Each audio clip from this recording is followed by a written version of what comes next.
What on earth is the difference between HBM and GDDR5, and for that matter, HBM2 and GDDR5X? Welcome to our Crash Course playlist.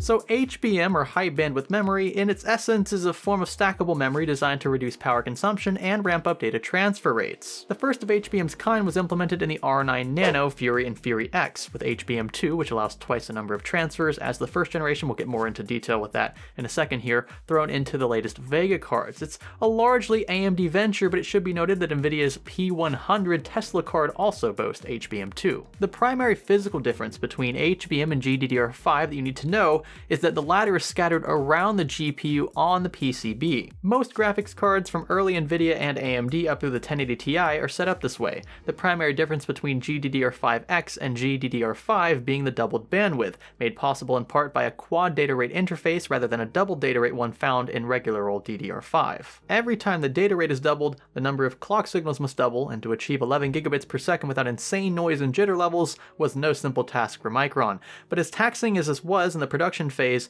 PCB modifications required for GDDR5X integration are minimal. 190 pins are used by single chips versus 170 in the older gen, but apparent positioning didn't change. So this alteration is nowhere near as costly as HBM integration, which we'll talk about in a second.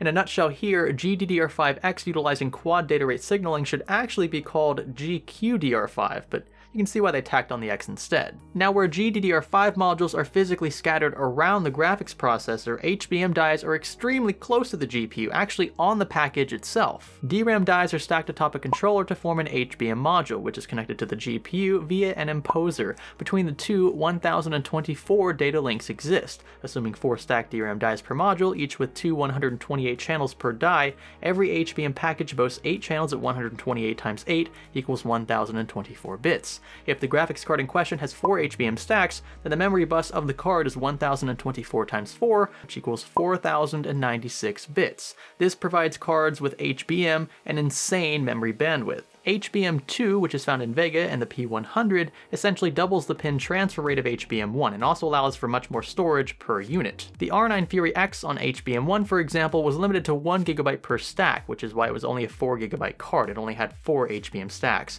With HBM2, 8 GB is a much simpler feat, and in the case of Vega 56, only 2 stacks exist on the package. So let's calculate AMD's Vega 56 memory bandwidth as an example. The arbitrary numbers can get kind of confusing. Total bandwidth, what you see on graphics card manufacturer websites like this here, is the product of base DRAM clock speed, memory bus width in bytes, and the number of interfaces. Jump back a minute or two in this video if you need to review the variables in this equation. The equation itself is very simple, but the terminology can be quite confusing. This step was simplified with great help from Steve over at Gamers Nexus, by the way. I've linked a few of their articles that are tied to this topic at hand in the video description, so huge thanks to him and his team over there. So as mentioned, multiply the 4 values attached to Vega's HBM2, clock speed at 800 MHz, memory bus width at 2048 bits divided by 8 to get 256 bytes, and the number of interfaces at 2 for 2 modules on the package.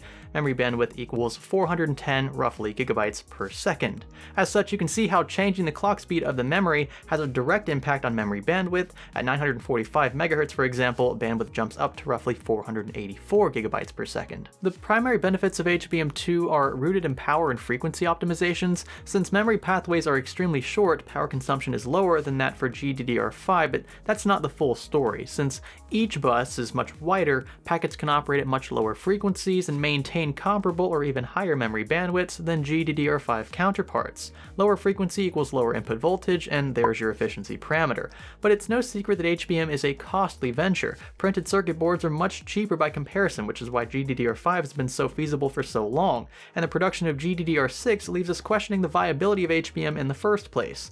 AMD's often been the guinea pig for new and exciting technologies. We'll see soon, though, if HBM2 actually pays off. For now, what the general consumer needs to know is that cards with HBM typically result in smaller form factors and are marginally lower power consumption cards, though not the case with Vega.